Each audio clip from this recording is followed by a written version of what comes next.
Alhamdulillahi Rabbil Alamin.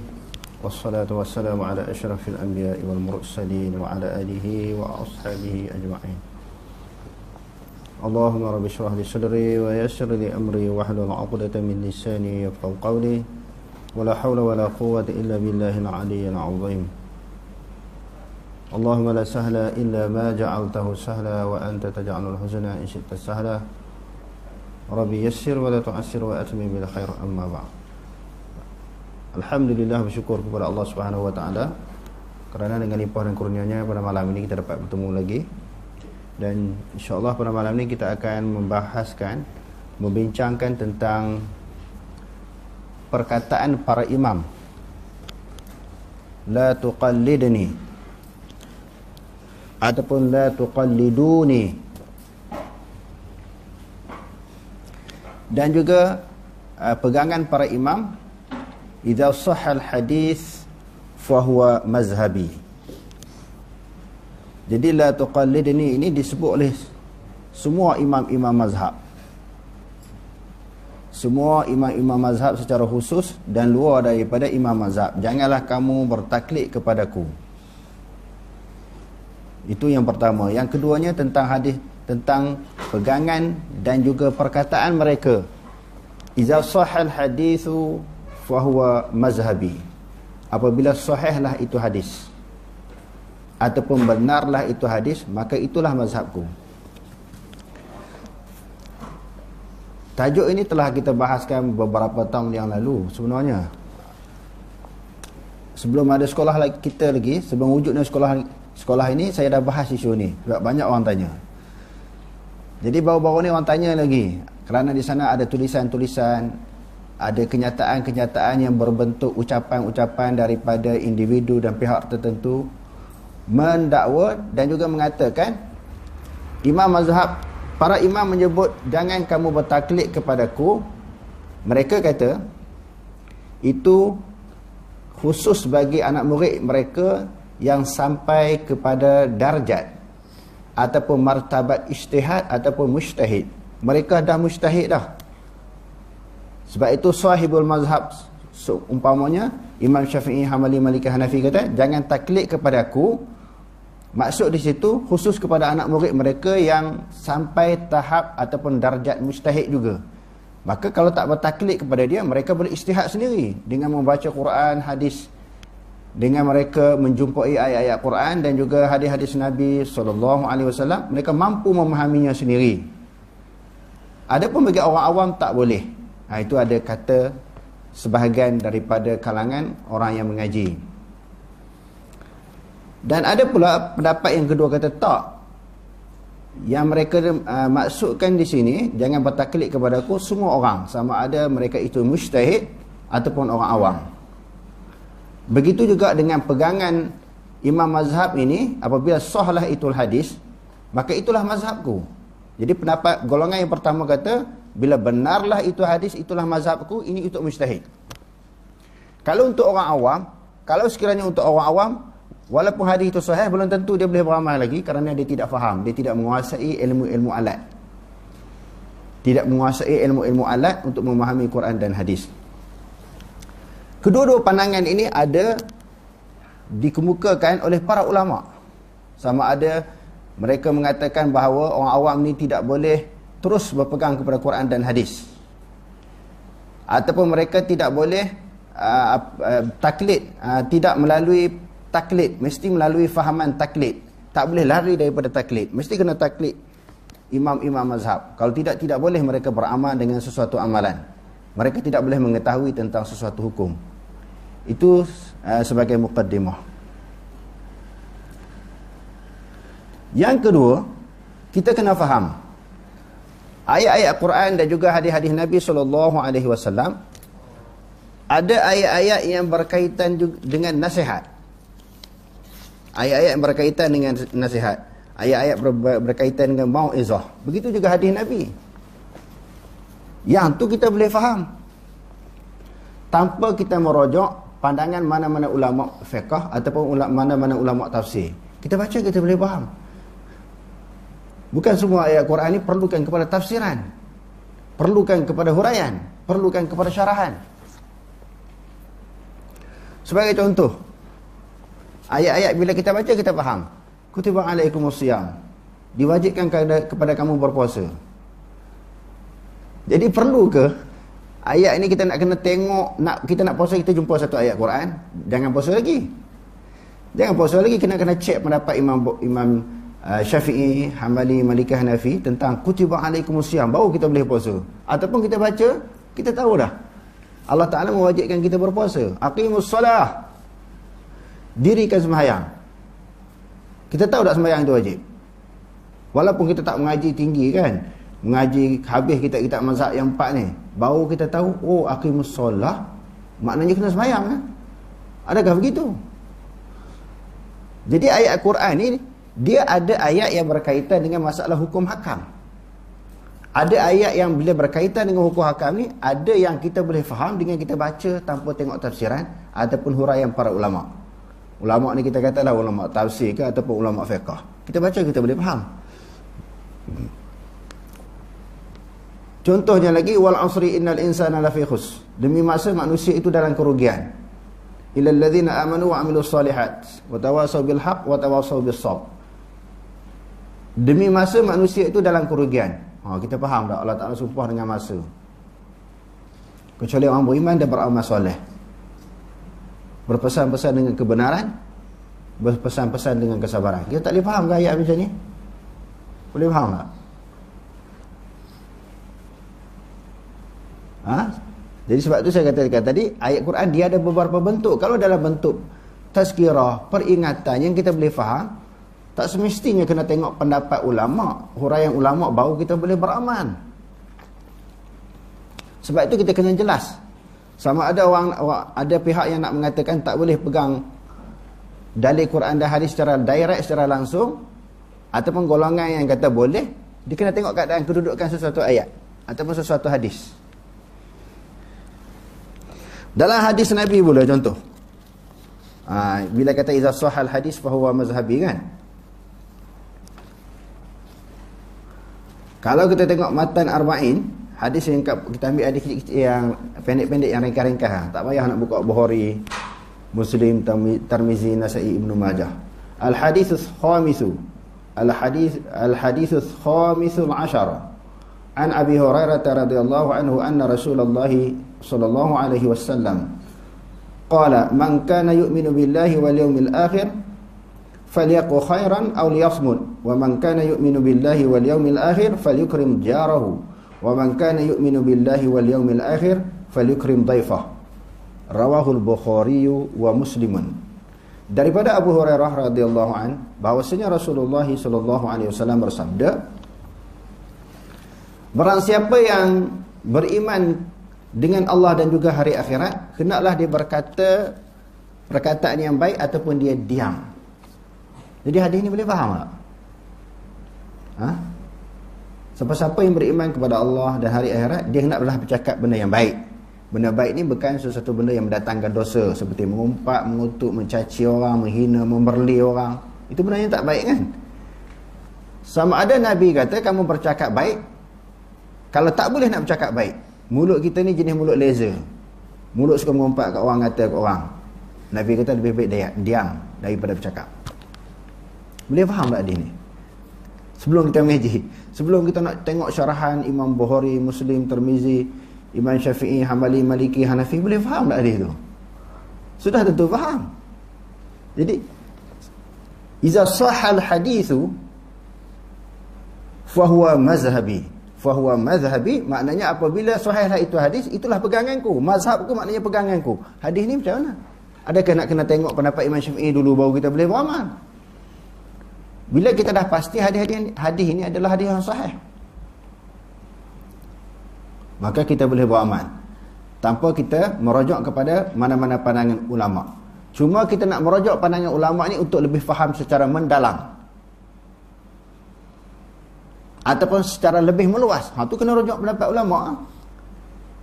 Baca secara zahir itu tak dapat faham dengan cara yang baik, dengan cara yang lebih mendalam. Itu yang tu perlukan kepada rujukan tafsiran yang dikemukakan oleh para ulama. Dan barang siapa yang beriman kepada Allah Ta'ala dan juga hari akhirat, hendaklah dia memuliakan tetamu. Jadi kita baca hadis ni sebelum tengok orang yang ulama dah kita boleh faham. Kita kena memuliakan falyukrim jarahu, hendaklah dia memuliakan jirannya. Dan barang siapa yang beriman kepada Allah dan hari akhirat, hendaklah dia memuliakan tetamunya. Jadi hadis-hadis yang macam ni kita boleh faham. Sebab itu ayat Quran dan juga hadis Nabi ni ada ayat dan juga hadis yang berbentuk nasihat. Macam Nabi kata la taghdab, jangan kamu marah. Kita boleh faham tak? Boleh faham. Maka hadis tu hadis sahih. Maka apa yang menjadi penghalang? Idza sahal hadithu fahuwa mazhabi. Apabila sahihlah itu hadis, itulah mazhabku, itulah pegangan aku, kata para imam. Maka kita boleh beramal walaupun tidak merujuk kepada mana-mana pandangan imam. Sebab kita boleh faham. Cuma dalam bentuk ayat Quran yang lain selain daripada bentuk mauizah, tazkirah, peringatan ini, ada ayat-ayat yang berkaitan dengan hukum. Di antaranya aula mastumun nisaa, menyentuh perempuan. Di antara perkara yang membatalkan air sembahyang, menyentuh perempuan kan. Ayat 6 surah Al-Maidah. Ayat 6 surah Al-Maidah yang Allah Taala mulakan dengan ya ayyuhallazina amanu idza qumtum ila sholati faghsilu wujuhakum wa aydiyakum ila al-marafiq wamsahu bi ru'usikum wa arjulakum ila al-ka'bayn wa in kuntum junuban fattahharu wa in kuntum marda aw ala safarin aw jaa'a ahadun minkumul ghaita aw lamastumun nisaa. Okey, lamastumun nisaa. Apa maksud sentuh di sini? Yang tu kena tengok ulama tafsir, huraian para ulama tafsir, ulama-ulama fiqh. Sentuh di sini ulama Syafi'i kata sentuh dengan makna persentuhan lelaki perempuan. Itu ayat hukum. Kita kena rujuk sebab kita tak tahu, tak faham. Mazhab lain kata sentuh dengan makna jima'. Bila lamas disertakan dengan an-nisa, di situ dalam Quran semua dengan maksud jima'. Bukan dengan makna sentuh dengan tangan. Bukan dengan makna sentuh dengan tangan. Kalau lamas sentuh, lepas tu dikemukakan ayat selepas pada itu disebut dekat an-nisa, itu semua dengan makna jima'. Itu pegangan mazhab lain. Mazhab Maliki dan juga mazhab Hanafi.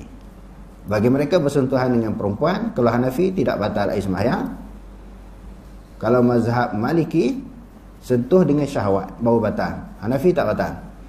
Sentuh dengan syahwat ni kerana kemungkinan dikeluar air mazi. Keluar air mazi itulah menyebabkan batal air sembahyang.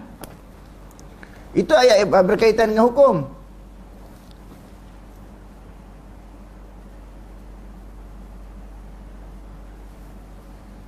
Lalu ayat apa lagi? Fa idza tatahharna fa'tuhunna min haitsu amarakumullah. Innallaha yuhibbut tawwabin wa yuhibbul mutatahhirin. Ya Allah Taala mula nisaukum harsul lakum kan. Wa yas'alunaka 'anil mahid. Qul wa adzan fa'tazilun nisaa fil mahid wa la taqrabuhunna hatta yatahur. Jangan kamu menghampiri wanita-wanita yang haid apabila mereka telah suci. Bolehlah kamu sentuh mereka. Bolehlah kamu jima' dengan mereka. Apa maksud suci di sini? Hak tu kena tengok pendapat ulama. Bagi Imam Syafi'i, suci maknanya setelah berhenti daripada haid dan juga mandi hadas. Bagi Imam Hanafi, berhenti haid sahaja walaupun tak mandi hadas lagi dah boleh jima'. Yang ni ayat hukum. Yang ni kena tengok pendapat ulama lah. Nampak? Maksudnya tidaklah secara mutlak semua orang boleh pegang direct secara dengan Quran dan hadis. Bukan secara mutlak semua orang boleh pegang. Kalau ayat yang berkaitan dengan tazkirah, mauizah, peringatan boleh. Kita baca, kita boleh faham. Kalau ayat-ayat yang berkaitan dengan hukum, maka kena tengok huraian para ulama. Lebih-lebih lagi, kita ni tidak menguasai ilmu alat. Ilmu alat ni kita tahu lah kan, ni antara ilmu bahasa Arab, ilmu nahwu, sarah, balaghah, mantiq, ma'ani, badi', bayan, semua tu kan. Ilmu sirah dan sebagainya, usul tafsir, usul hadis, usul fiqh, qawaidul fiqhiyah, itu di antara ilmu alat. Itu para ulama menguasainya. Macam kita orang awam, kita tidak menguasainya. Jadi bila kita baca Al-Quran, ayat-ayat Quran dan juga hadis-hadis yang berkaitan dengan hukum, tidak kita rojak pendapat para ulama. Cuma bila ada ramai sangat yang mengatakan tak boleh pegang secara direct, itu perlu kepada perincian. Kerana sebagaimana yang saya sebutkan tadi, bukan semua ayat Quran dan hadis ini tidak dapat difahami apabila kita baca secara zahir. Dia banyak ayat-ayat tazkirah, ayat-ayat peringatan, ayat-ayat menceritakan tentang syurga neraka, tentang hari kiamat, tentang Qisasul Anbiya. Kita boleh faham. Maknanya cerita para nabi yang terdahulu, bagaimana perjalanan dakwah yang dilakukan oleh para nabi dan para rasul, kita boleh faham. Takkan yang ni pun kita nak rojok pada mana-mana ulama.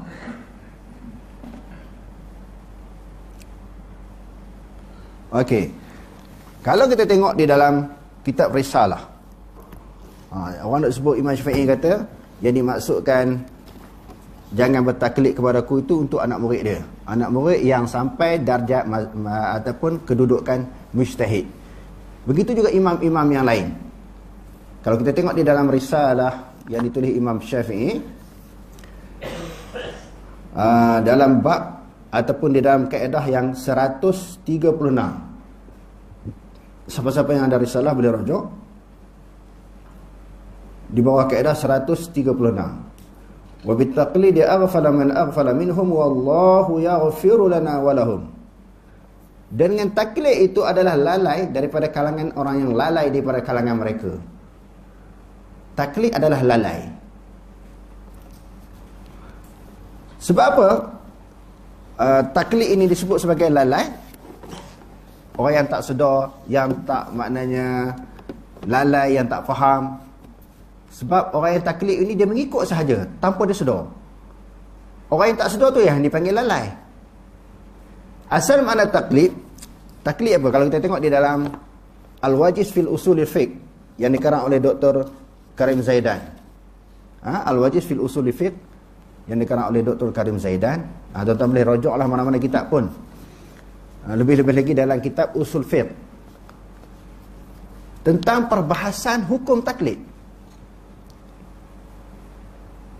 Jadi Imam Syafi'i rahimahullah ta'ala sebut orang taklid itu lalai daripada kalangan orang yang lalai. Jadi apa makna taklid? Kalau di sudut lughah dia kata at-taqlidu fil lughah ma'khudhun min al-qiladati allati yuqallidu al-insanu ghayrahu biha. Suatu belenggu ikatan, satu tali yang mengikat orang. Satu tali yang mengikat orang, itu taklid. Bila ikat, kita tarik pergi ke mana? Orang tu akan ikut kita. Ajak ke kanan dia pergi. Ke kiri dia pergi. Dan sebahagian ulama pula menyebut taklid ini min qiladatil unuq. Rantai yang mengikat tengkuk orang. Macam lembu tu diikat tengkuk ataupun dicocok hidung. Kita tarik ke mana?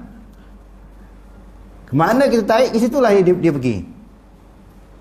Kemana kita tarik binatang tersebut, lembu ke kambing, kerbau, di situlah dia pergi.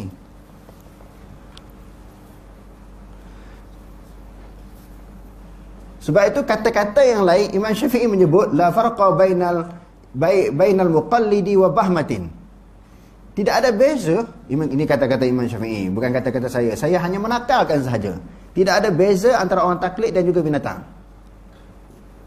Sebab binatang yang diikat, yang dibelenggu tengkuk ini, tarik ke mana, ke situlah dia pergi.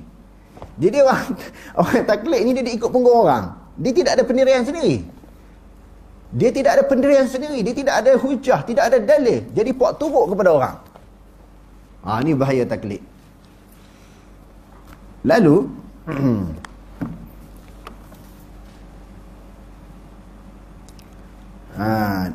dan Imam Ghazali pula menyebut wa fil istilah qala al-Ghazali. Di sudut istilah pula, tadi di sudut lughah ataupun bahasa. Imam Ghazali kata huwa qabulu qaulin bila hujjatin. Menerima sesuatu perkataan. Menerima sesuatu perkataan orang dengan tidak ada hujah. Ini adalah dipanggil taklid. Terima pendapat orang dengan tanpa hujah, tanpa dalil, tanpa alasan, tanpa bukti. Itu makna orang taklid. Itu makna taklid.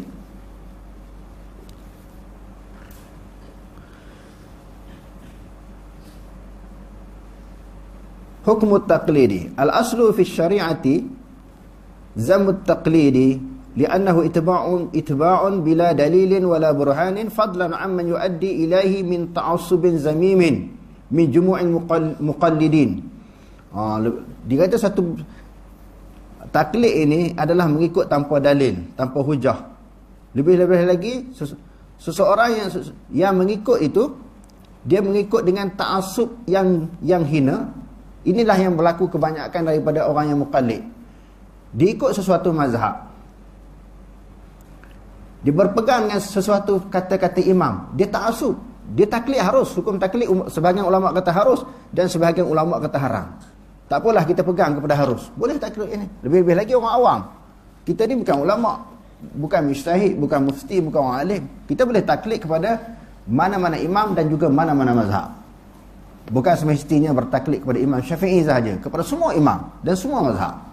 Hukum dia harus. Walaupun sebagian ulama mengharamkan, seperti Ibn Hazm Al-Andalusi. Ibn Hazm kata haram taklid. Sebab apa? Sebab taklid ni ikut punggung orang tanpa dalil. Sedangkan dalil dalam Quran dan hadis cukup banyak supaya ikut Quran dan hadis. Fa in tanaza'tum fi syai'in farudduhu ila Allahi war Rasul. Laqad kana lakum fi Rasulillahi uswatun hasanah wa ma atakumur rasulu fakhuzuhu wa ma nahakum anhu fantahu. Ada ayat-ayat Quran cukup banyak suruh ikut Quran hadis. Sebab tu Ibn Hazm kata haram. Mungkin orang kata ini satu pandangan yang mungkin keras. Tak apalah, kita ambil harus. Kita ambil pegangan yang sebahagian ulama kata harus taklid. Tak apalah, lebih-lebih lagi kita orang awam. Tetapi kita taklid kepada sesuatu imam, seseorang imam. Ataupun sesuatu mazhab tidak boleh ta'assub. Kita fanatik dengan seorang imam sahaja ataupun satu mazhab sahaja, tak boleh. Sebab Islam itu bukan diturunkan kepada satu imam, bukan diturunkan di dalam satu mazhab. Tadi kita dah faham apa makna taklid, mengikut hujah orang tanpa dalil. Dan ulama berselisih pendapat tentang hukum taklid. Sebahagiannya mengatakan haram, sebahagiannya mengatakan harus. Dan ada juga pendapat ulama yang mengatakan wajib taklid. 3 perselisihan pendapat ulama, haram, harus dan juga wajib. Tapi yang wajib tu banyak orang tentang. Mana boleh sampai mewajibkan pendapat imam, seolah-olah kata-kata imam ni seperti Quran dan hadis, sama setaraf dengan Quran dan hadis. Yang tu Dr. Yusuf Al-Qaradawi membahaskan dengan perbahasan yang panjang dalam kitabnya Fatwa Mu'asarah ni. Fatwa-fatwa semasa. Tuan-tuan yang boleh bahasa Melayu, semua boleh bahasa Melayu, beli buku ni. Tak boleh bahasa Arab, tak boleh bahasa Melayu, baca buku ni. Yang saya bentangkan tadi. Tak boleh bahasa Melayu, boleh bahasa Arab, baca kitab-kitab yang saya bentangkan tadi. Yang tak boleh bahasa Arab, baca buku ni. Dia mengambil dalil ayat Quran. Di antaranya ittakhadhu ahbarahum wa ruhbanahum arbaban min dunillah. Mereka orang Yahudi Nasrani ni menjadikan ulama-ulama mereka seperti Tuhan selain daripada Allah. Sebab apa? Segala kata-kata ulama tak boleh bangkang, tak boleh petikai, tak boleh berselisih dengannya. Itu dah jadi Yahudi pula kita ni. Bila kita terlalu fanatik ta'assub kepada seseorang imam dan sesuatu mazhab. Ikut harus, tapi jangan fanatik. Ikut, saya kata tadi, harus. Kita bertaklid kepada mana-mana imam dan juga mana-mana mazhab. Okey, kita tengok huraian ulama terhadap kata-kata Imam Syafi'i tadi. Itu taklid ini orang yang lalai. Dan perkataan yang kedua, tidak ada beza antara binatang dengan orang mukallid. Kita tengok yang mentahqiqkan kitab Ar-Risalah ini, Dr. Abdul Latif Hamim dan juga Dr. Mahir Yasin. Kedua-dua mereka telah mentahqiqkan kitab ini di sudut dalil-dalil hujah-hujah yang dikemukakan oleh Imam Syafi'i ini ditapis semula. Lalu dalam huraian mereka menyebut Asy-Syafi'i la yarda li ahli al-ilmi an yakunu muqallidin. Bahawa Imam Syafi'i tidak menyukai oleh Imam Syafi'i bagi ahlul ilmu, bagi orang yang berilmu itu untuk bertaklid. Jadi orang faham pula bagi orang ahli ilmu tu orang alim saja, bukan yang menuntut ilmu. Ada orang faham macam tu. Tetapi kita tengok kenyataan-kenyataan yang banyak bukan maksud begitu. Bagi orang berilmu ni mujtahid, dia kata dia buat andaian macam tu. Andaian itu dia sendiri. Bukan andaian itu disebut oleh Imam Syafi'i. Okey, sebelum tu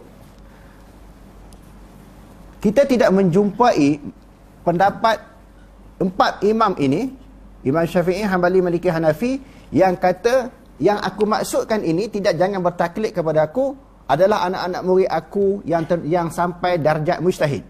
Kita tidak menjumpai perkataan mereka begitu. Yang aku maksudkan jangan bertaklid kepada aku, melainkan orang-orang yang dikatakan itu, melainkan ada orang-orang yang mujtahid. Maksudnya orang yang sampai darjat mujtahid baru tak perlu taklid kepada aku. Ada pun orang awam wajib bertaklid kepada aku. Ini kita tidak menjumpai perkataan mereka sendiri. Yang kita menjumpainya perkataan orang lain terhadap maksud Imam Syafi'i. Mereka menghuraikan maksud pendapat Imam Syafi'i, Hambali, Maliki, Hanafi tentang la tuqallidni. Orang lain yang sebut, mereka tak sebut. Mereka buat andaian, yang sebenarnya maksud Imam Syafi'i itu dia kata kepada anak murid yang sampai peringkat mujtahid. Adapun orang awam bukan maksud begitu. Orang awam mesti kena bertaklid lagi. Okey ya. Dia kata di sini, wa kana haraban 'ala at-taqlid. Dia sangat menentang atas taklid. Da'iyan ila ijtihadi wal akhzi bil adillati sahihah. Dia sentiasa menyeru supaya berijtihad. Maksud berijtihad di sini bukan semua nak jadi mujtahid. Maknanya cari. Ijtihad ni maknanya bersungguh-sungguh, cari alasan, cari hujah, cari bukti. Wal akhzi bi adillati sahihah. Dia suruh orang cari dalil. Dia suruh orang cari dalil. Itu yang dimaksudkan oleh Imam Syafi'i.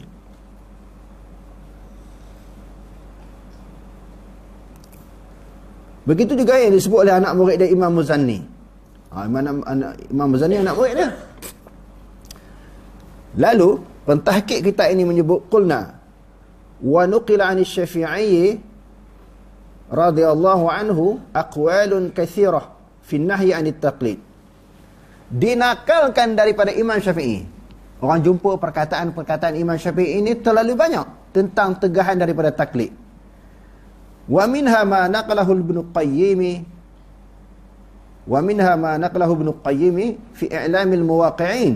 Sebahagian daripada perkataan-perkataan yang banyak itu iaitu apa yang telah dinakalkan oleh Ibnu Qayyim di dalam kitab I'lamil Muwaqi'in. Faqala Syafi'i. Dia kata, Imam Syafi'i kata, Ibnu Qayyim kata, Imam Syafi'i kata, alladhi yatlubu 'ilma bila hujjatin kama salihati bil lailin. Orang-orang yang menuntut ilmu dengan tiada hujah. Dengan tiada hujah apa maksud? Dengan taklid tak ada hujah, tak ada dalil daripada Quran, daripada hadis Nabi, diikut je orang. Jadi Imam Syafi'i kata, alladhi yatlubul ilma bila hujjatin kamathali hati bilailin. Orang yang menuntut orang yang menuntut ilmu dengan tanpa hujah, tanpa dalil, seperti orang yang mencari kayu di waktu malam. Orang yang cari kayu api di waktu malam.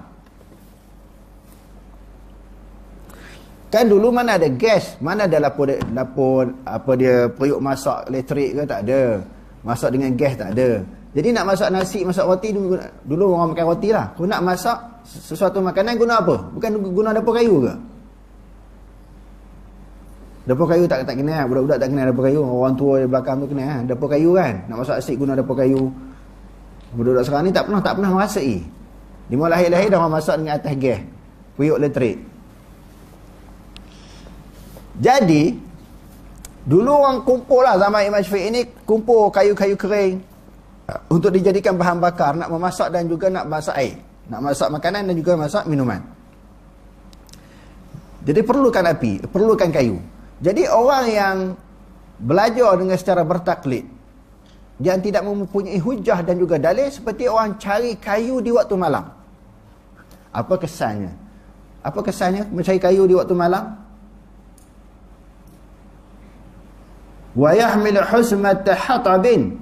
Dia pikul, bawa satu ikatan daripada kayu, wa fihi af'a taldaruhu wa huwa la yadri. Dalam timunan ataupun ikatan kayu itu ada ular. Balut kayu, ikatan kayu, dalam tu mana tu ada ular. Tengok nak bawa kayu ni, tanpa disedari ular tu patuk kepala dia, patuk diri dia. Sepatutnya ambil kayu ni waktu siang. Ambil kayu di waktu siang ini, maknanya orang yang mencari dalil, mencari hujah. Imam Syafi'i buat perumpamaan, orang taklid ini dia mencari kayu di waktu malam. Teraba-raba lah, kadang-kadang pegang ular boleh jadi. Dia teraba-raba dalam keadaan tak tahu. Bahaya tak perumpamaan yang dikemukakan oleh Imam Syafi'i tentang bahaya taklid.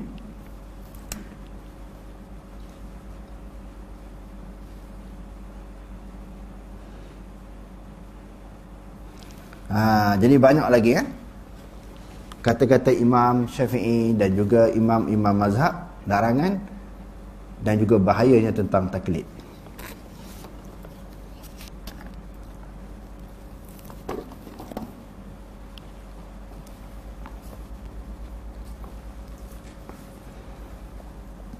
Okey, kalau kita baca Sahihul Fiqh Sunnah yang dikarang oleh Abu Malik Kamal Ibnu Sayyid As-Salim dan jilid yang pertama. Apa yang saya bentangkan ini, mungkin dalam mukadimah tadi saya dah sebut, adalah hasil daripada kajian-kajian para ulama, para pengkaji, bukan saya hanya bentangkan saja. Maksudnya yang dikatakan oleh para imam jangan bertaklid kepada aku, sebahagian ulama kata maksudnya untuk orang semua, termasuk kalau orang awam. Kecuali tentang ayat-ayat ataupun hadis-hadis yang berkaitan dengan hukum yang tidak dapat difahami oleh orang awam kerana tidak menguasai ilmu-ilmu alat, yang tu tak apa. Rujuk kepada para alim. Sebab itu disebut fasalu ahla zikri in kuntum la ta'lamun. Tanyalah orang yang mengetahui. Ahlu zikri maknanya orang alim, orang yang mengetahui, para ulama, mufti, sekiranya kamu tidak mengetahui. Jadi dalam buku ini dikemukakan dalil-dalil yang banyak supaya manusia, orang yang beriman kepada Allah Subhanahu wa taala, mengikuti Al-Quran dan hadis.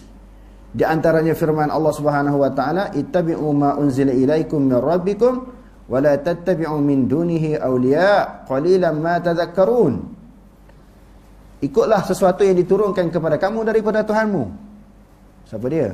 Ikut apa? Quran lah yang diturunkan kepada kamu oleh Tuhanmu, diturunkan kepada Nabi oleh Tuhanmu, iaitu Allah Subhanahu wa taala.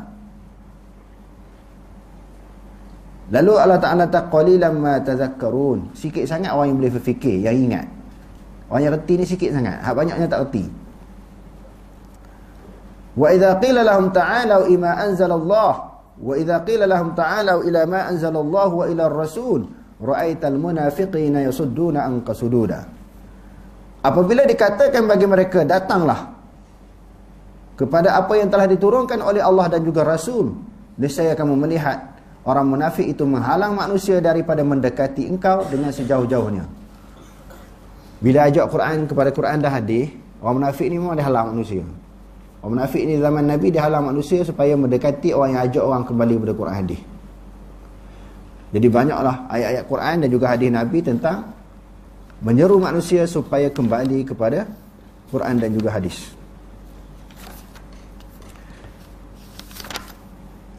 Kita tengok pendapat beberapa kenyataan lagi ataupun perkataan lagi yang disebut oleh Imam Syafi'i tentang supaya manusia kembali kepada Quran dan hadis. Dia kata apa lagi? Dia kata ajma'al muslimuna ala anna man istabana lahu sunnatun an Rasulillah sallallahu alaihi wasallam lam yahillu lahu an yada'aha liqauli ahadin. Telah sepakat semua orang Islam, barang siapa yang nyata baginya sunnah Nabi, barang siapa yang terang, nyata, jelas itu hadis Nabi, tidak halal, tidak boleh baginya meninggalkan sunnah Nabi kerana pendapat seseorang. Pendapat seseorang ni pendapat imam ke, ulama ke, mazhab ke, bila terang itu hadis, maka ambillah itu hadis, peganglah itu hadis. Yang berikutnya, idza wajadtum fi kitabi khilafa sunnati Rasulillah sallallahu alaihi wasallam, apabila kamu dapati di dalam kitabku bertentangan dengan sunnah Nabi sallallahu alaihi wasallam, faqulu, hendaklah kamu katakan bi sunnati Rasulillah, Hendaklah kamu kata dengan sunnah Rasulullah. Maknanya kamu pegang sunnah Rasulullah. Dan dia sebut lagi idza sahal hadithu fahuwa mazhabi, dan apabila benarlah itu hadis, itulah mazhabku. Kullu mas'alatin sahha fihi al-khabaru an Rasulillah sallallahu alaihi wasallam 'inda ahli an-naqli bi khilafi ma qultu fa ana raji'un anha fi hayati wa ba'da mauti. Setiap masalah yang sahihlah padanya khabar. Mana-mana bab, mana-mana hukum, mana-mana perkara yang berkaitan dengan imam, dengan agama, sahihlah itu khabar daripada Rasulullah, sahihlah itu hadis daripada Rasulullah di sudut ahli naqli. Maknanya sudut ahli naqli ini di sisi ulama-ulama hadis kata hadis itu sahih. Bertentangan dengan apa yang aku katakan, bertentangan dengan pendapat aku, bertentangan dengan mazhab aku, maka aku kembali daripadanya, kembali kepada sunnah Rasulullah pada ketika aku masih hidup dan juga ketika aku telah meninggal dunia. Dia sendiri dia akan kembali kepada Quran dan hadis ini semasa dia hidup ataupun dia telah meninggal dunia, dan dia juga menyeru orang lain pun berbuat demikian. Yang berikutnya dalam kitab ini, syubhah man'ul amali bil kitabi was sunnati mutlaqan illa lil mujtahidi. Tajuk jelas. Dalam kitab Sahihul Kitab was Sunnah dia kata, kekeliruan ataupun syubhah, tegahan beramal dengan kitab dengan sunnah secara mutlak melainkan orang mujtahid saja. Perbahasan dia panjang. Dia kritik pendapat yang kata khusus untuk mujtahid. Sebab tu saya ulang banyak kali, bukan saya yang sebut. Pengarang kitab ini mengkritik dengan kritikan yang keras kalau ada pihak yang mengatakan khusus bagi mujtahid. La tuqallidni, dan juga idza sahal hadis fa huwa mazhabi. Itu khusus bagi mujtahid, tidak, dia kata. Dan di dalam perbahasan beliau, pengarang kitab ini, dia kata tujuan mujtahid buat ulama buat macam tu ataupun mana-mana imam sekadar ihtiyat. Maksudnya apa dia? Supaya orang awam ni tidak terlalu bebas, yang dia tak faham Quran hadis, tak reti bahasa Arab pun direct Quran hadis dalam keadaan dia tak faham. Yang tu betul lah. Kerana ihtiyat. Dia tak boleh nak bagi alasan pun, dia ikut je. Ada juga di kalangan awam macam tu, tapi tak ramai. Kadang-kadang dia belajar bahasa Arab saja. Kadang-kadang bahasa Arab pun tak tahu. Dia kan Allah Ta'ala kata kembali kepada Quran hadis. Nabi pun kata kembali kepada Quran hadis. Dia tak mengaji, dia baca Quran hadis sendiri, dia faham sendiri. Kalau begitu tuan-tuan, semua orang Arab ni semua jadi ulama. Semua orang Arab semua jadi ulama kalau kata boleh faham begitu sahaja dengan hanya menguasai bahasa Arab, tanpa menguasai ilmu-ilmu alat. Tidak, orang Arab ni semua jadi alim, tapi jahil lebih daripada orang Melayu pun ada. Maksud saya di sini, tidaklah secara mutlak tidak boleh direct secara Quran dan hadis. Bukan secara mutlak. Dan jika tidak secara mutlak juga, kita tak boleh terus pegang pada Quran dan hadis secara direct pun tidak secara mutlak. Maksud tadi saya ulangi, kalau ayat-ayat yang berkaitan dengan masalah tazkirah, peringatan, cerita para nabi tentang hari kiamat, itu kita boleh faham. Sekiranya mana-mana ayat Quran dan juga hadis Nabi kita boleh faham, maka kita boleh pegang secara direct. Kecuali ayat-ayat Quran dan hadis-hadis Nabi yang tak kita baca, kita tak boleh faham. Yang tu perlukan kepada huraian para ulama. Sama ada ulama mazhab, ulama hadis ataupun ulama tafsir.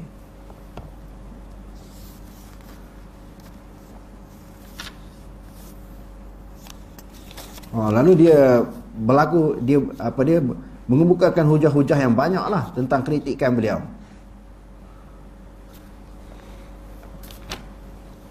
Dan tuan-tuan, kalau tuan-tuan baca, ni jelas. Sebuah buku ni dia, idza sahal hadis fa huwa mazhabi. Bagaimana huraian para ulama pula?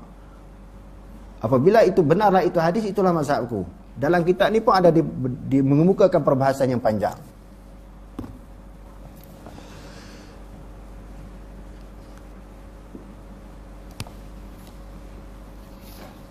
Okey. Secara kesimpulannya daripada perbahasan-perbahasan yang dikemukakan oleh para ulama, bahawa kalau ayat-ayat yang senang kita fahami, kita boleh ikut terus, tanpa kita merujuk dengan mana-mana pandangan ulama.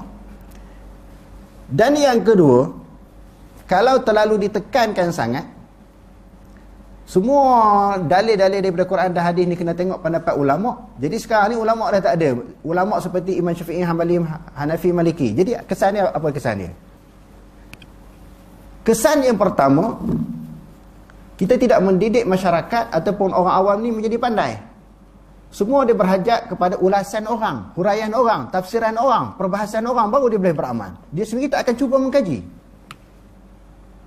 Dia sendiri tak akan cuba mengkaji, dan dia menganggap berpegang langsung kepada Quran dan hadis ini satu benda yang bahaya. Ini memang dekat kawasan kita pun ada ustaz-ustaz duk ceramah. Bahaya dia kata pokok ni, duk mengaji Quran dan hadis terus, direct Quran dan hadis tanpa pegang pendapat ulama. Sedangkan tempat kita ni tak ada pendapat ulama yang kita tak pegang. Bukan sahaja pendapat Imam Syafi'i, bahkan di luar daripada mazhab Syafi'i. Dan mana-mana ulama yang mengajak orang kepada Quran dan hadis, semua di mereka ada sandaran dalil daripada Quran dan hadis dan juga pendapat para ulama. Ada satu negeri di Malaysia ni orang tuduh Wahabi kan, fatwa-fatwa mereka semua ada pendapat ulama, mana direct tu Quran hadis. Ada satu negeri di Malaysia ni orang tuduh dia negeri ni negeri Wahabi ya. Dia ada majlis fatwa. Dalam majlis fatwa tu berbagai-bagai bidang, ahli-ahli fatwa itu berbagai-bagai kelulusan, berbagai-bagai tahasus. Mereka sendiri pun mengemukakan pendapat, mengambil pendapat ulama sebelum mengemukakan sesuatu fatwa. Kita tidak menolak pendapat ulama, tetapi nak menghalang orang jangan berpegang kepada Quran dan hadis dengan alasan-alasan yang tak masuk akal, yang tu tak boleh. Menyebabkan orang malas mengkaji, semua orang bertaklid. Jadi zaman sekarang ni Imam Syafi'i, Hanbali, Maliki dah tak ada. Sekarang ni nak buat macam ni. Orang awam nak kena beramal, dia nak kena buat ibadat. Jadi mereka taklid pula pada guru-guru pula, pada tok guru, ustaz-ustaz. Sebab pada ulama tak ada, taklid ni wajib. Dia akan jadi macam tu ha. Bila taklid pada ustaz-ustaz, jauh ha. Kena. Memang kena getah ha. Kena jerat ha. Nak beramal mesti kena wajib taklid kan. Ulama-ulama mazhab dah tak ada. Yang mewarisi ilmu ulama mazhab ni ustaz-ustaz. Jadi kalau taklid 100% kepada ustaz-ustaz, tok-tok guru, ustazah-ustazah, jadi hancur. Sebab belum tentu mereka faham. Sebagai mereka faham apa yang disebut oleh ulama mazhab. Kadang-kadang apa yang mereka sebut tersasar, jauh, tersilap. Jadi kalau kita taklid ni, selamat tak taklid kita? Tak selamat. Kita taklid kepada mereka tidak selamat. Jadi ulama-ulama mazhab memberi peringatan, dia suruh cari dalil. Kita cari dalil ni pula, bukan kita nak jadi mufti. Kita tak layak pun jadi mufti, nak jadi mustahid. Jadi dalil, kita cari dalil, kita berbahas, kita cuba memahami dalil-dalil yang kita jumpa daripada Quran hadis untuk kita beramal. Bukan nak jadi mustahid. Kita nak tubuh mazhab baru pula. Mazhab Abu Ayyash Al-Kansari. Mazhab Abu Ayyash, dia buat mazhab dia sendiri. Dia baru mengaji 2-3 hari, dengar hadis. Dia kan bukan baca pun, dengar orang baca hadis. Dia pun teringin buat mazhab. Kita bukan nak buat mazhab. Kita ni bukan mustahid, bukan mufti. Cuma bila kita belajar nak memahami Quran dan hadis ni untuk beramal. Dan saya duk perhati tengok dalam kajian saya, banyak juga orang awam ni malas nak mencari dalil sebab duk takut ni. Ditakutkan oleh ustaz-ustaz, ustazah-ustazah ni. Jangan direct Quran dan hadis, bahaya. Dia kata bahaya.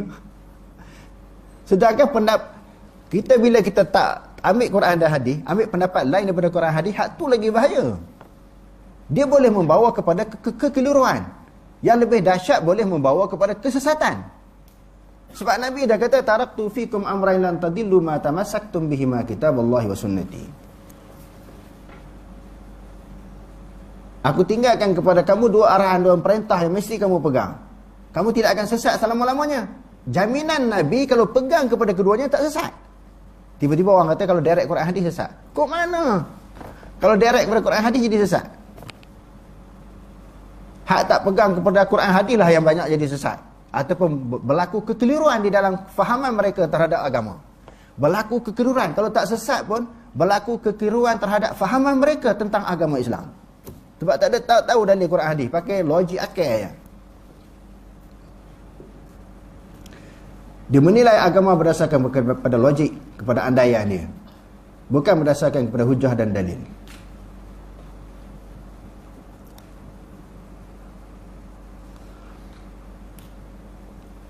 Jadi dengan pembentangan dan perbahasan tadi, di sini saya nak buat kesimpulan, nak kata direct terus pegang pada Quran hadis secara mutlak tak boleh, kerana ada ayat yang perlu difahami melalui syarahan para ulama. Nak kata secara langsung tak dipegang pun tak boleh juga, hanya khusus bagi mujtahid tidak. Maknanya di sini maknanya kena mu'tadil, pertengahan.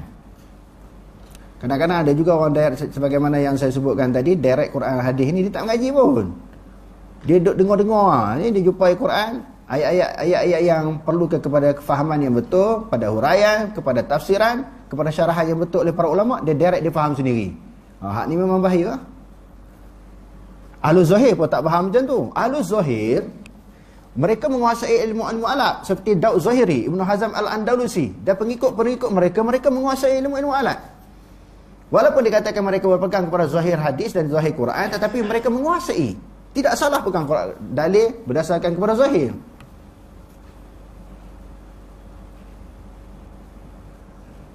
Agak-agak boleh faham tak ni? Apa yang saya terangkan ni? Jadi saya buka soalan bagi peserta pada malam ni. Ada soalan berkaitan dengan isu yang dibentangkan. Saya minta kebukakan soalan kalau tak faham. Takut terang tak faham lagi, makin tak faham. Mula-mula nak faham lah. Bila diterangkan disyarah lagi tak faham. Okey, ada soalan? Adik yang tengok secara live tu ada soalan tak? Kalau ada soalan kita nak jawab insya-Allah. Sebab tajuk ni banyak kali dah kita bahas. Tak ada kan? Adik tak ada?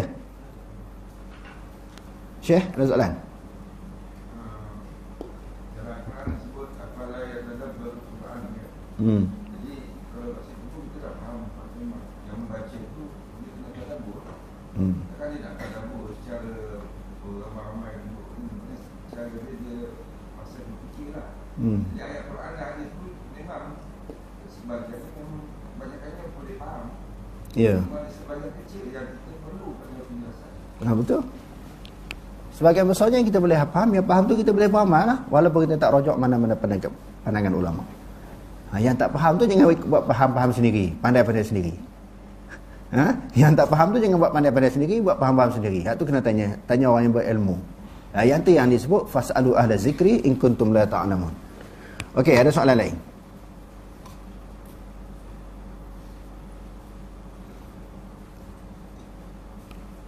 Adik tak ada Cuba cek tengok. Tengok kita di luar sana secara live ada soalan tak? Sebab malam esok dia menjawab pula. Malam ni kita bentang dia tak betul tu dia kata. Saya pun bukan andaian saya sendiri.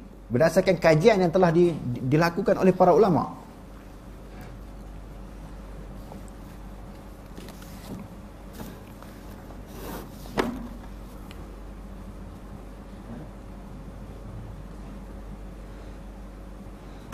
Dan tuan-tuan, imam mazhab ini sebelum dia jadi mujtahid, mereka belajar dalil berdasarkan Quran dan hadis. Kalau kita kata orang awam tak boleh belajar Quran dan hadis, lahir Imam Syafi'i, Hambali, Maliki tu dah jadi mujtahid ke? Imam Syafi'i lahir terus jadi mujtahid ke? Dia tak jadi mujtahid, dia jadi orang awam macam kita. Tapi ketika dia jadi orang awam tu dia belajar dalil-dalil pada Quran dan juga hadis Nabi. Okey, apa soalan? Soalan daripada ni, Abu Talha. Kita jelaskan apa itu iktibar dan tatabu' ar-rukhas. Tatabu' ar-rukhas. Abu Talha.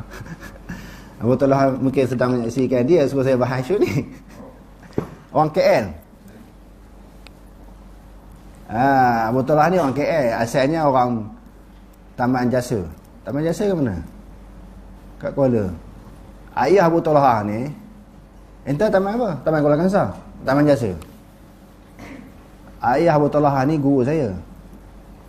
Jadi ayah dia dah tak ada dah.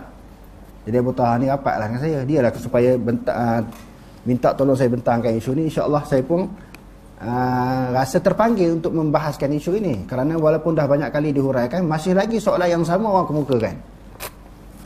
Jadi maknanya pertamanya itba'. dia bukan muqallid, bukan taklid. Taklid mengikut sesuatu tanpa hujah. Adapun itba' mengikut sesuatu dengan hujah. Dia ikut Imam Syafi'i. Satu dia direct Quran dan hadis. Yang kedua dia panggil itba'. Direct Quran dan hadis ni maknanya para ulama lah. Para ulama, para mujtahid. Itba' mengikut para imam dengan ada dalil. Dia ikut Imam Syafi'i kata macam ni, apa dalilnya? Imam Syafi'i kata macam ni, dia ikut Imam Syafi'i, tetapi dia sertakan dengan dalil yang dikemukakan oleh Imam Syafi'i. Itu dia panggil itba'. Taklid pula mengikut sesuatu tanpa dalil, tanpa hujah. Adapun tatabbu' ar-rukhas mengikut rukhsah, kelonggaran. Yang ni pun kita kena tahu. Mengikut kelonggaran ni maknanya di antaranya kita ambil dalil-dalil, di antaranya kita mengambil dalil-dalil yang ringan di dalam mana-mana mazhab. Kita mengambil dalil-dalil yang ringan di dalam mana-mana mazhab. Dia ambil mazhab Syafi'i hak ringan, Hambali, Maliki, Hanafi. Di dalam istilah yang lain, ada satu istilah lain yang dipanggil talfiq bainal mazahib, gabungan di antara mazhab. Gabungan di antara mazhab. Mazhab Syafi'i dia ambil yang mudah-mudah, Hambali, Maliki, Hanafi dia beramal. Dr. Wahbah Az-Zuhaili di dalam kitabnya Fiqhul Islami wa Adillatuh, jilid yang pertama, mukaddimah jilid yang pertama, dia sebut wa yajuzu taqlidu kulli mazhabin wa in adda ila talfiq. Harus mengikut mana-mana mazhab, walaupun membawa kepada gabungan, mazhab gabungan. Harus kita ikut mana-mana mazhab, Syafi'i, Hambali, Maliki, Hanafi. Dan walaupun kita membawa kepada gabungan, kita gabung semua, kita beramal. Yang orang panggil mazhab rojak. Kan rojak ni dia campur macam-macam buah-buah kan. Itu jadi rojak. Rojak ni bukan satu buah macam-macam buah. Ini panggil mazhab rojak. Boleh tak? Boleh. Selepas itu Dr. Wahbah Az-Zuhaili kata lagi, wa yajuzul akhdhu bi aisaril mazahib lianna dinallahi yusrun. Dan harus mengambil yang ringan-ringan daripada kalangan mazhab, kerana agama Allah Subhanahu wa taala itu mudah. Dia harus mengambil perkara-perkara yang mudah di dalam mazhab. Hak ketat kan, di dalam mazhab ni ada yang berat, yang ketat, yang syadid kan. Dalam sesuatu bab ada yang ketat, yang berat. Dalam mazhab pun ada mazhab yang ketat, yang berat. Ini tak, dalam semua mazhab tu dia ambil ringan-ringan, dia campur, dia beramal. Dr. Wahbah Zaidi kata boleh, kerana agama Islam itu adalah agama yang senang. Yassiru wala tu'assiru. Permudahkan, jangan persulitkan. Cuma kalau ada tujuan untuk mempermainkan agama, yang tu tak boleh. Dia kerana nak bersendakan agama, nak main agama, sebab tu dia ambil ringan-ringan je untuk memudahkan. Kalau atas tujuan tu, hukum dah haram, tak boleh. Tetapi tanpa niat untuk mempersendakan dan juga mempermainkan agama, dia ambil yang mudah-mudah kerana dia faham agama Islam itu adalah mudah, maka hukum dah harus. Ma ja'alallahu alaikum fid dini min harash. Allah Ta'ala tidak berkehendak kepada kamu di dalam urusan agama ini suatu kesulitan. Allah Ta'ala sendiri nak mudah. Nabi pun suruh mudah, kenapa nak jadi payah? Okey, ada soalan lain? Adik baca lagi. Malam ni kita habis lambat sikit.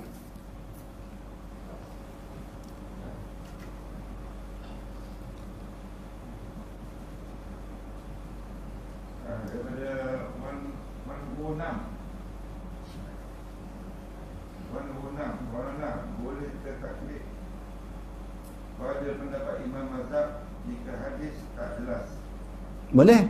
Sebagai contoh kedudukan tangan ketika berdiri di dalam solat, ataupun kedudukan jari ketika tahiyat. Allah khair. Maknanya kalau hadis tak jelas, boleh taklid pada mazhab imam tak? Boleh. Contohnya, kalau kita baca di dalam kitab Aujazul Masalik yang dikarang oleh Maulana Zakaria Al-Dahlawi, syarah kepada Muwatta Imam Malik, dan juga di dalam kitab Al-Istizkar yang dikarang oleh Ibnu Abdul Bar, tentang masalah kedudukan tangan. Kedudukan tangan ketika kita takbir Allahu Akbar, nak tak di mana ni? Tangan tak mana? Atas dada, bawah daripada dada, bawah daripada pusat.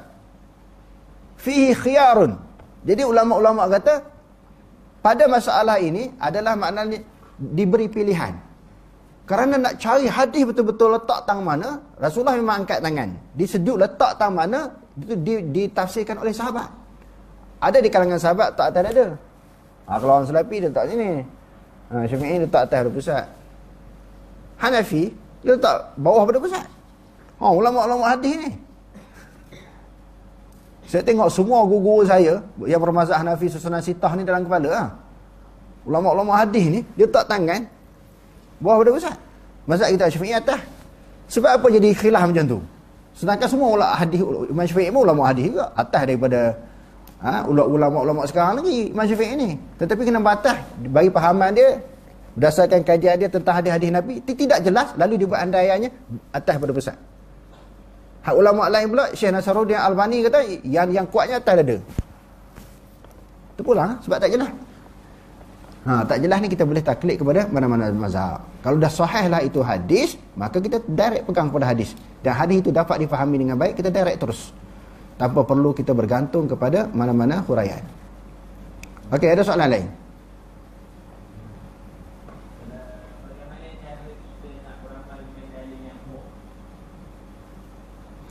Bagaimana kita nak beramal dengan dalil yang umum? Contohnya kita kata apa? Dalil ni dia ada dalil yang umum. Dia ada dalil yang khusus. Kalau dalil yang umum, maknanya kita boleh beramal dengan mana-mana pandangan ataupun pendapat ulama. Tapi kalau ada dalil yang berbentuk khusus yang ditentukan pada sesuatu hukum, yang tu jelas. Kita nak bagi contoh sebagai apa? Sebagai dalil yang umum, sebagai contohnya mungkin kita boleh sebut tentang bacaan Fatihah. La solata liman lam yaqra' bi Fatihatil kitab. Tidak ada sembahyang orang yang tak baca surah Fatihah. Jadi kita boleh pegang tak baca surah Fatihah ini bahawa sembahyang tu tak diterima oleh Allah Subhanahu Wa Taala. Mewajibkan kita membaca surah Fatihah di dalam sembahyang. Sama ada bagi makmum, bagi imam, bagi orang yang sembahyang berjemaah ataupun dia sembahyang secara seorang diri.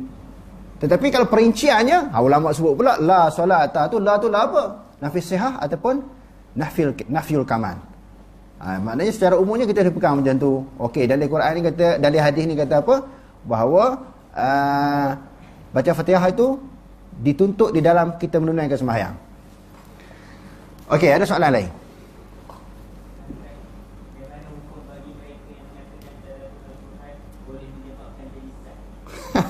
Tadi dah kita sebut sikit tu lah. Kembali pada Quran ni jadi sesat. Tadabbur Al-Quran ni boleh jadi sesat. Dia kata boleh jadi, bukan pasti kan. Boleh jadi tak sesat. Sebab dia kata boleh jadi ihtimal. Tapi taklah. Maknanya tadabbur Al-Quran tu lah disuruh. Sebab afala yatadabbaruna Al-Quran am ala qulubihim aqfaluha. Apakah mereka tidak mentadabburkan ayat Quran? Maka Allah Subhanahu Wa Taala sendiri memerintahkan supaya kita bertadabbur ayat-ayat Quran. Ataupun di dalam hati mereka ada tutupan, ada kunci yang menghalang untuk mereka tadabbur ayat Quran. Jadi orang sekarang ni hanya membaca Al-Quran untuk memperolehi pahala daripada bacaan. Dia tidak berusaha untuk menghayati, mentadabbur. Bila kita baca dengan tadabbur, sekarang ni banyak orang buat apa? Terjematul Quran, terjemah secara lafziah. Ini semua cara-cara, kaedah-kaedah untuk supaya proses tadabbur, menghayati, memahami. Hasil daripada menghayati, memahami dapatlah diamalkan. Kita nak amal Quran macam mana kalau kita tak tadabbur, kita tak faham apa yang kita baca. Cuma ada juga bila ditadabburkan ayat Quran ni, orang yang biasanya orang yang tadabbur, dia mengaji secara tadabbur ni, dia dapat faham dengan pahaman yang baik, yang betul. Tiba-tiba dia beramal lah dengan apa yang dia faham. Dia berpegang dengan apa yang dia faham hasil daripada tadabbur tadi. Kadang-kadang golongan ini berbeza dengan orang-orang yang dia tak mengaji tadabbur. dibaca Al-Quran begitu sahaja tanpa difahami, ataupun dia telah berpegang dengan sesuatu pegangan yang bercanggah dengan ayat-ayat Al-Quran, bila orang pegang dia belajar ayat Al-Quran secara tadabbur ni, dia kata salah. Sebagai contoh apa dia yang orang selalu sebut, bila orang wajib baca Quran sampai tentang beberapa ayat Quran yang berkaitan dengan akidah, sebagai contohnya Ar-Rahmanu 'ala arsy istawa. Orang yang belajar tadabbur Al-Quran, dia faham secara jelas Ar-Rahmanu 'ala arsy istawa apa maksud. Jadi golongan ni hadap mengaji tak mengaji tadabbur Al-Quran ni, dia kata salah faham secara zahir tu. Allah Ta'ala bukan atas aras. Itu dah kesan mengaji tadabbur Al-Quran, dia kata. Sedangkan maksud istawa di situ dengan makna istaula.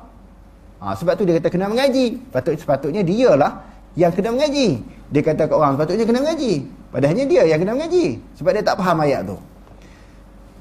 Jadi isunya sekarang ni memang berlaku pertembungan antara orang yang hanya mengambil Quran itu untuk dijadikan sebagai satu ibadat ataupun pahala, dengan golongan yang membaca Al-Quran dengan cara tadabbur.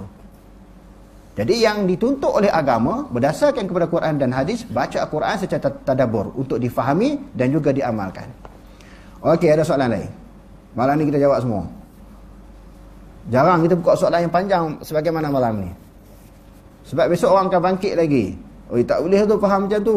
Sebab tu tuan-tuan kalau tengok dalam komen tu orang sebut saya maulahum tu kan. Okey, bagi jawapan macam ni lah. Bukan dia panggil maulana, dia panggil maulahum. Maknanya ketua mereka, bukan ketua kami. Okey, soalan lagi. Yang ikat rambut tu, apakah itu hukumnya kepada lelaki saja ataupun termasuk perempuan? Ikat rambut. Bagi lelaki. Perempuan memang dituntut supaya dia menutup aurat. Maksudnya ikat. Itu dituntut bagi lelaki. Sebab tujuannya supaya rambut itu terkena lantai sekali sujud. Kalau orang perempuan terdedah, bukan semayang, dah tak sah. Hukumnya bagi lelaki. Sebab lelaki di zaman Rasulullah tu memang rambutnya sebahagian besar daripada kalangan mereka berambut panjang. Okey, habis soalan lepas ni jangan bergeger lagi lah. Rasa dah jelas dah kot. Banyak kali dah kutu kita ulang isu ni kan. Jadi insyaAllah semoga kita berdoa kepada Allah Ta'ala supaya apa yang kita betangkan ini dapat diambil manfaat oleh sahabat-sahabat kita yang terlibat di dalam secara live di luar sana, ataupun yang hadir ke sekolah kita ataupun ke surau kita pada malam ini. Wallahu a'lam. Aqulu qawli hadza wa astaghfirullahal azim li wa lakum. Wassalamu alaikum.